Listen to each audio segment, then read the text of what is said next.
Welcome. We are going to explore three statistical measures used in healthcare: mean, median, and mode. As future health information professionals, you'll often work with data to analyze trends, support clinical decisions, and improve operations. Understanding how and when to use these measures will help you present data in a way that makes sense and supports better care and decision making. The learning objectives are: define mean, median, and mode as measures of central tendency used to summarize healthcare data. Differentiate between mean, median, and mode based on their sensitivity to outliers and their application in clinical or operational settings. And apply the appropriate measures of central tendency to interpret healthcare scenarios such as patient wait times, diagnosis frequency, and length of stay. Mean, median, and mode are all measures of central tendency, which help summarize large sets of data by identifying a typical value. When we talk about a typical value in statistics, we're trying to answer a simple question: what number best represents a particular group of numbers? This is helpful when we have a lot of data and want to get a quick sense of what's normal, common, or expected. The mean is what most people think of as the average.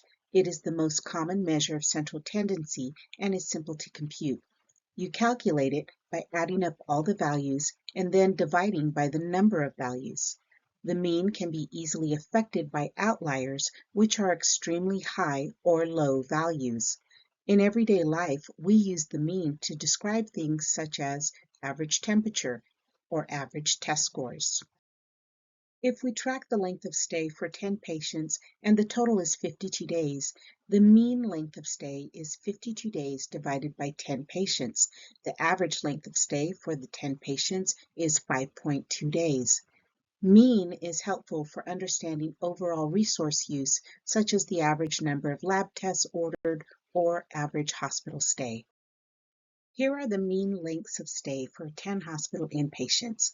We add together all the lengths of stay and then divide the sum by 10. The mean equals 4.0 days. The median is the middle number of the distribution of values, the point at which 50% of the values lie above and below.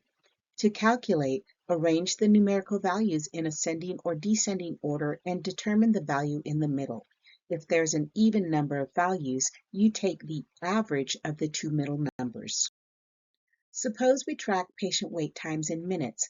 They are 5, 7, 10, 12, and 60 minutes.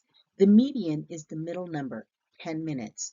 An outlier, the 60 minutes, does not affect the median as we are counting the position of the values and not summing or averaging.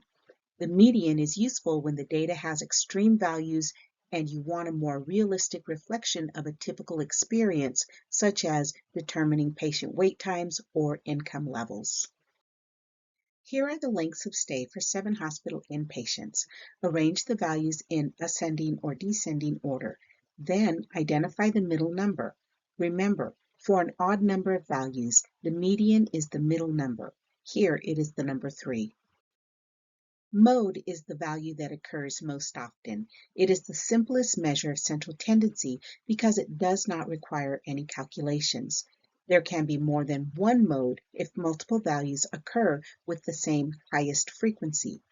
These are called bimodal or multimodal distributions. We use mode to talk about the most frequent diagnosis codes in a clinic or the most common birthday month among staff. In a diagnosis code dataset from an outpatient clinic, the mode could be Z00.00 routine health exam, meaning it is the most frequently coded diagnosis.